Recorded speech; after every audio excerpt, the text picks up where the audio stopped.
All right, good morning from Moscow. We are today by the Belly Dome.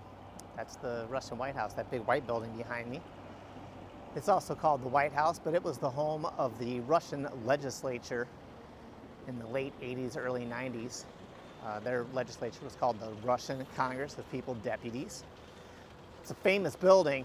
That's the building that Boris Yeltsin walked down the stairs and up onto the tank in August of 1991 during the attempted coup of Mikhail Gorbachev, and gave a famous speech, which actually led to the dissolution of the Soviet Union. And then 2 years later, he parked tanks right on that bridge. I actually stood under that bridge that day.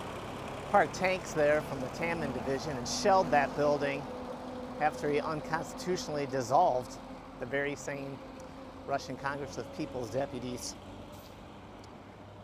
So famous building. Now it's the house of the Russian government.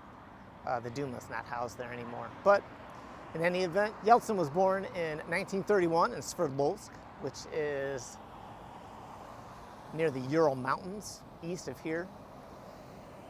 He was born in 1931, and his life basically took the same trajectory as most Russians at the time. During the Stalin era, people were not allowed to think for themselves.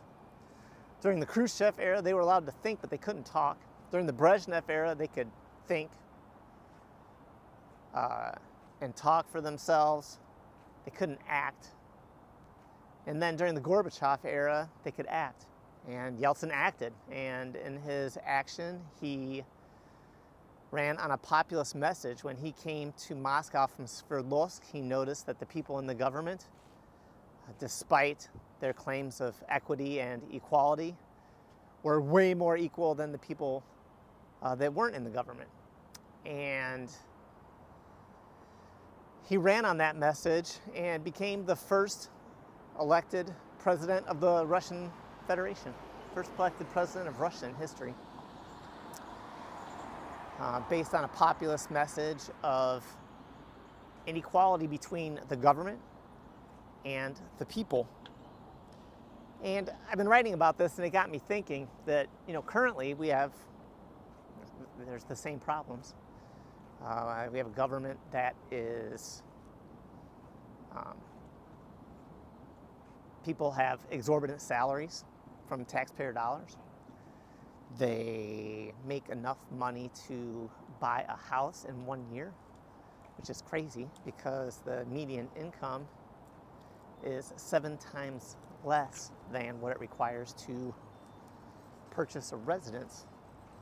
They've also stopped election records from being disclosed to the public, and when those records are finally disclosed through court proceedings, they change the law to make the records unavailable. These kind of heavy-handed,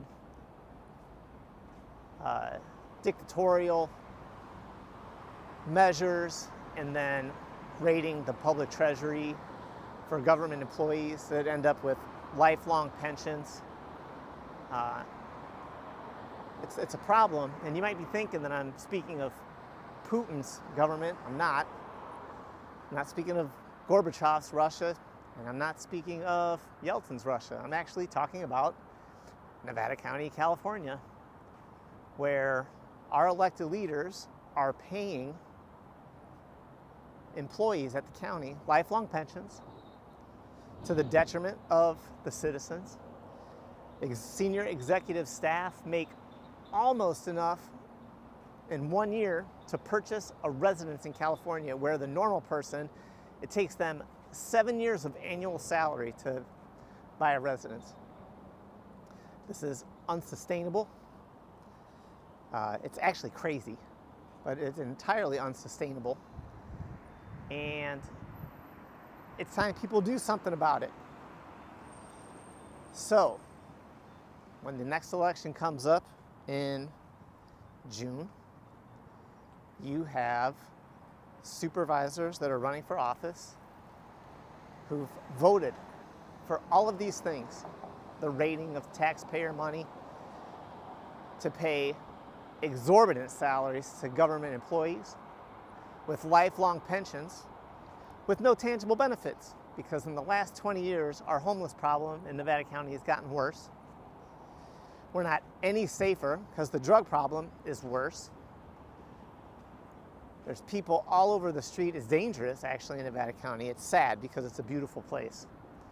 So, if you like living like that, I would suggest you keep voting for it. If you don't, instead of moving and leaving Nevada County, which many people are doing, I suggest you stay and make a difference and get rid of these people. We need to put new people in office who care about our community more than they care about senior executive staff, employees, and pensions.